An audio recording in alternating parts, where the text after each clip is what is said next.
మడి తాళం దుప్పట్ల తడిమేళం పెట్టించమన్నది కలువ భామ. ఎక్కడో పుట్టింది చీమ, ఉప్పెనలా ఉబికింది ప్రేమ.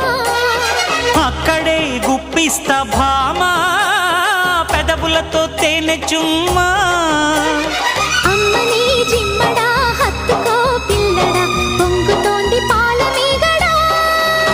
నిన్నేమడగను ఎట ఎట అడగను, ఒకసారి ఒడిలోకి రారమ్మని.